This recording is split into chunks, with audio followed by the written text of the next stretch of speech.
Hello विद्यार्थी मित्रों, मेरी यूट्यूब चैनल में आपका स्वागत है। तो विद्यार्थी मित्रों, आज हम पढ़ेंगे कक्षा 6 विषय हिंदी। हिंदी फर्स्ट लैंग्वेज का हम चैप्टर नंबर 13 पढ़ेंगे, जिसका नाम है गुजरात दर्शन। तो बच्चों, आपने कई जगह पे आप दर्शन करने के लिए अलग अलग जगह पे गए होंगे, या फिर कोई मंदिर हो या कोई प्रवास किया हो, उसको भी हम दर्शन बोल सकते हैं। तो यहाँ बच्चों गुजरात दर्शन के बारे में लेखक ने बताया हुआ है, जिसके यहाँ एक प्रवास वर्णन लिखा हुआ है, जिसके लेखक है कोकिलाबेन पारेख। तो डॉक्टर कोकिलाबेन पारेख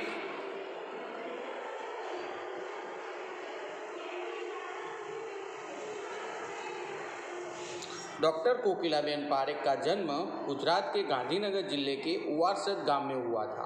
उन्होंने गुजरात विद्यापीठ से एमए, एमफिल एवं विद्यावाचस्पति की शिक्षा प्राप्त की है। ये गुजरात विद्यापीठ के हिंदी शिक्षा यानी कि महाविद्यालय में वरिष्ठ प्राध्यापिका के पद पर कार्यरत हैं। उन्होंने हिंदी तथा गुजराती दोनों भाषा में लेखन कार्य किया हुआ है। महिला जागृति तथा हिंदी प्रचार प्रसार के क्षेत्र में भी उनका बहुत बड़ा योगदान है।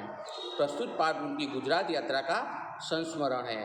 तो यहाँ ये पाठ में गुजरात की यात्रा की याद कराता है, स्मरण ताज़ा कराता है। गुजरात के विभिन्न ऐतिहासिक, सांस्कृतिक, धार्मिक एवं प्राकृतिक स्थानों जैसे कि गांधी आश्रम, अक्षरधाम, मोढेरा का सूर्य मंदिर, पावागढ़, द्वारिका और गिरनार इत्यादि की विशेषताओं का वर्णन किया है। तो बच्चों, आपने गांधी आश्रम अहमदाबाद में है जो तो देखा होगा, अगर नहीं देखा हो तो कभी जाना। फिर अक्षरधाम गांधीनगर वाला, फिर मोढेरा का सूर्य मंदिर, फिर पावागढ़, द्वारिका और गिरनार जैसे ये धार्मिक स्थान पर आप गए होंगे।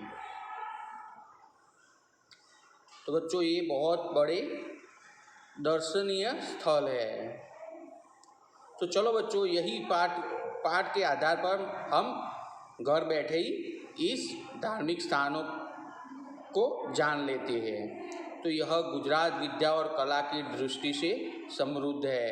गांधी, सरदार और श्री कृष्ण की पावन भूमि है। 3 साल पहले दीपावली की छुट्टियां के बाद अपने छात्रों को गुजरात के दर्शनीय स्थलों की यात्रा करवाई थी।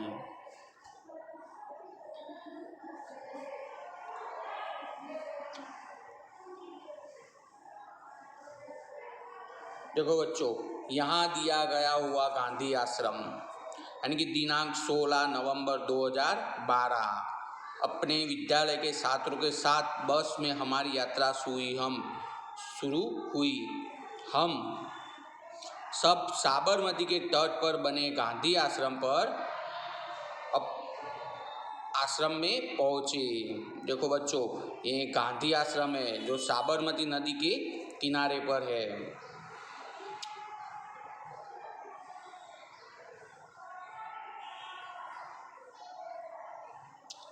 आश्रम स्थित हृदय कुंज को देखा। वैसे तो हृदय कुंज छोटा सा घर मात्र है जिसमें गांधी जी रहते हैं। आज़ादी के समय यहाँ रखकर गांधी जी ने अहिंसा के प्रयोग किए थे। तो जब आज़ादी के समय पर गांधी जी ने यहाँ पे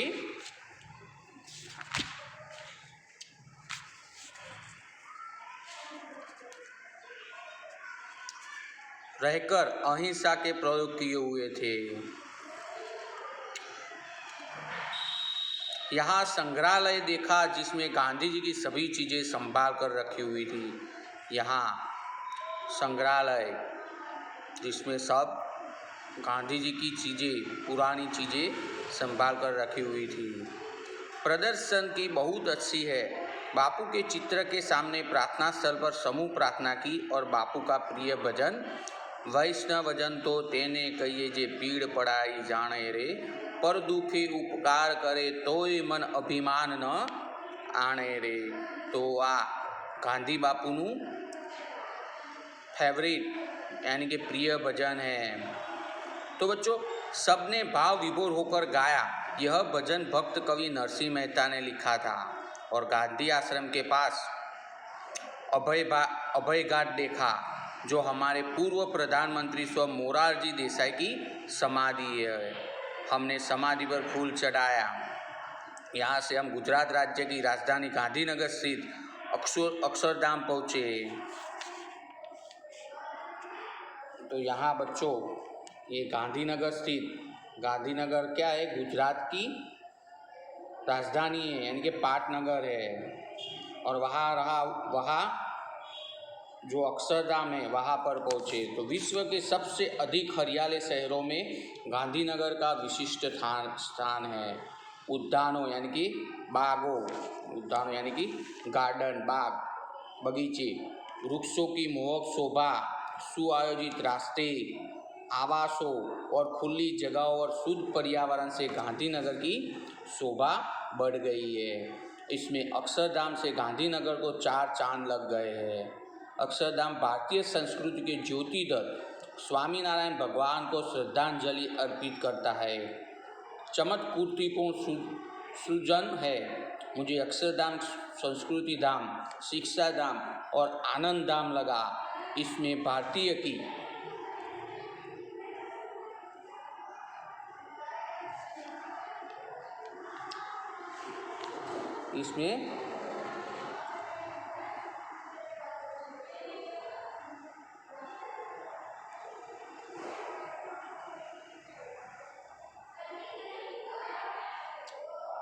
इसमें भारतीय स्थापत्य,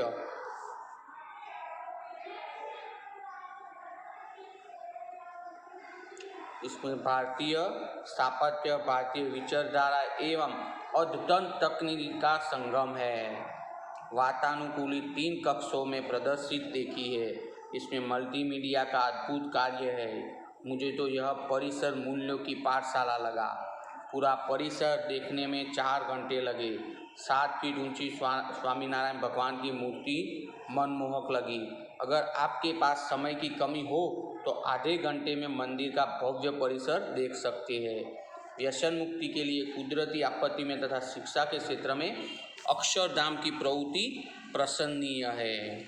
तो बच्चों आप अक्षरधाम जाओ तो खूब मनमोहक है अक्षरधाम जगह, जहाँ पे संस्कृति यानी कि जो हमारा इतिहास है, वो इतिहास के बारे में वहाँ कठपुतले रखे हुए, वो टेक्नोलॉजी से बनाया हुआ है, जैसे कि स्वयं बैठे वैसे दिखता है। फिर शिक्षा, हमें शिक्षा से भी उपदेश मिलता है। तो ऐसे अक्षरधाम में बहुत मूल्यवान मल्टीमीडिया से वगैरह परिसर में देखने की और मज़ा आती है, जिससे देखो हमको आनंद मिल जाता है। तो 3-4 घंटे तो अक्षरधाम देखने के लिए हमको कम ही पड़ेगा। तो आपको कभी समय मिले तो एक बार ज़रूर अक्षरधाम देखने के लिए जाना।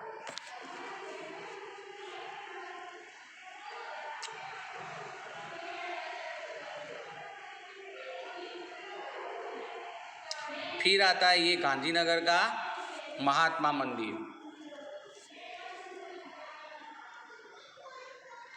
फिर आता है गांधीनगर का महात्मा मंदिर, जहाँ महात्मा मंदिर बनाया हुआ है।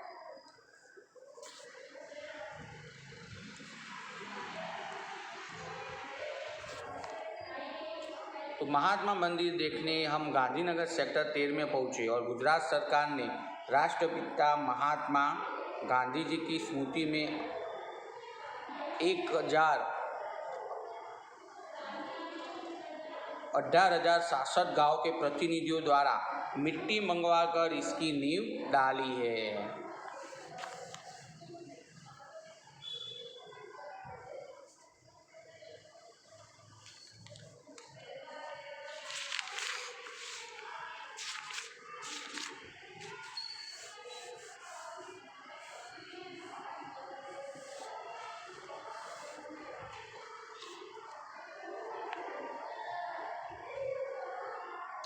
यहाँ 5,000 लोग बैठ सके ऐसी सुविधा है। इतना बड़ा महात्मा मंदिर है। इसमें एक मुख्य सभागार एवं 3 बड़े बड़े प्रदर्शन कक्ष है। शिल्प से सुशोभित बगीचे में गांधी जी की बड़ी प्रतिमा है। चरखा ब्रिज, पवन चक्की आदि देखने योग्य है। तो जो महात्मा मंदिर में गांधी जी की बड़ी प्रतिमा यानी कि मूर्ति रखी हुई है, फिर चरखा है, ब्रिज है, पवन चक्की है आदि सब देखने लायक है। एकता एवं विकास के हेतु इसका निर्माण किया गया हुआ है। फिर दोपहर के बाद भोजन करने के बाद हम मोढेरा स्थित सूर्य मंदिर पहुँचे। तो गांधीनगर से आगे मोढेरा सिटी पे पहुँचे, जहाँ पे ये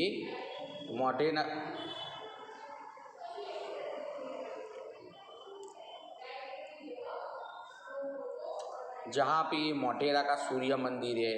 इसकी खास विशेषता है बच्चों कि जैसे ही सूरज निकलता है उसकी पहली किरण यह मंदिर के अंदर पड़ती है। दोपहर के भोजन के बाद हम मोढेरा स्थित सूर्य मंदिर पहुँचे और मोढेरा का सूर्य मंदिर प्रसिद्ध है। यहाँ 11वां सदी में सोलंकी राजा भीमदेव के समय में बनाया गया हुआ है। सूर्य मंदिर गुजरात के स्थापत्य में बहुत प्रसिद्ध है। प्राचीन भारत के शिल्पियों की कुशाल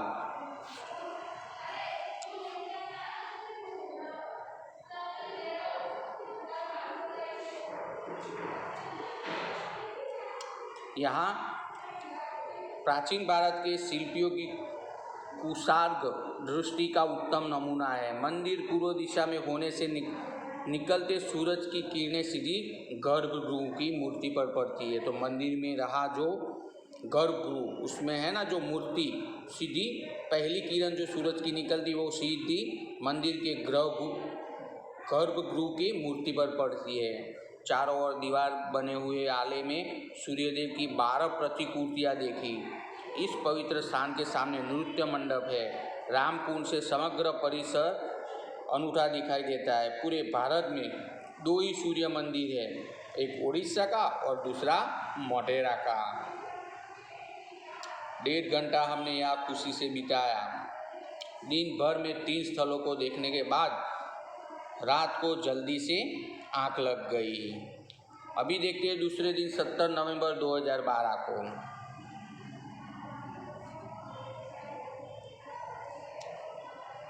तो दूसरे दिन 17 नवंबर 2012 को तो सुबह के 8 बजे पावागढ़ की तलहटी में चापानेर शहर में पहुँचे।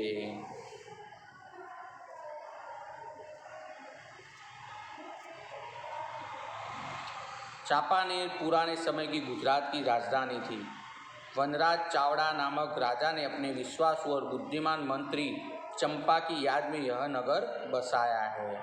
यहाँ प्राचीन किला, बड़ा तालाब, हवा महल, जामा मस्जिद, केवड़ा मस्जिद तथा नगीना मस्जिद और सुल्तान महमूद बेगड़ा के महल के अवशेष देखे हैं। तो तलहटी से पावागढ़ 800 मीटर की ऊंचाई पर है, यानी कि ज़मीन के लेवल से 800 मीटर का ऊंचा बड़ा डूंगर है वो। और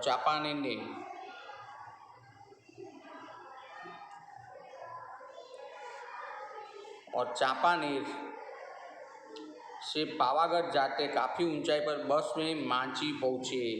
यहाँ धर्मशाला, दुकानें और आवास है। इसके बाद तेलिया तालाब और दूधिया तालाब देखा है। मांची से पावागढ़ पर महाकाली माता का मंदिर 550 मीटर की ऊंचाई पर है। यहाँ से हम उड़न खटोलों में बैठकर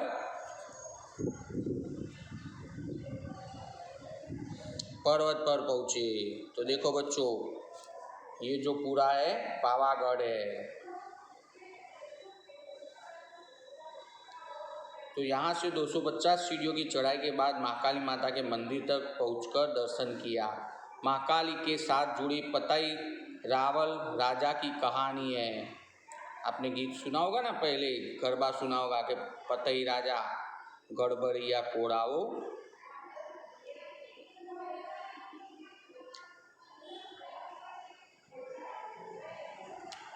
तो यहाँ पे पतई राजा और महाकाली माता दोनों की कहानी मैंने छात्रों को सुनाई। यहाँ नवरात्रि में गरबा होता है। पावागढ़ पर से दूर चारों ओर का दृश्य मनमोहक लग रहा था। पास में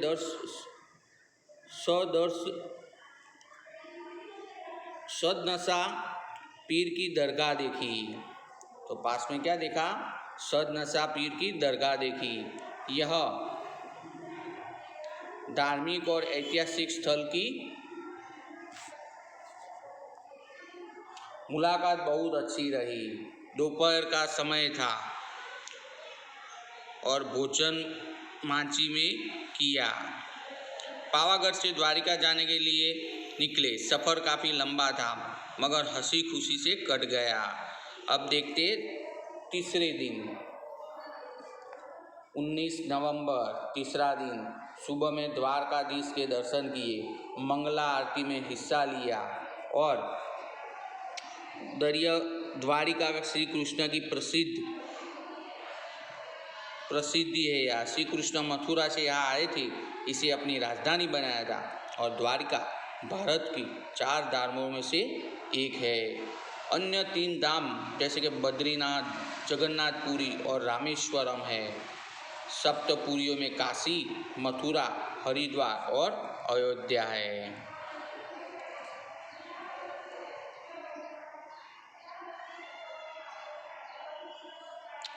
तो बच्चों, आगे का वीडियो हम वीडियो नंबर 2 में पाठ को और आगे समझने के लिए हम वीडियो नंबर 2 देखेंगे। नमस्ते।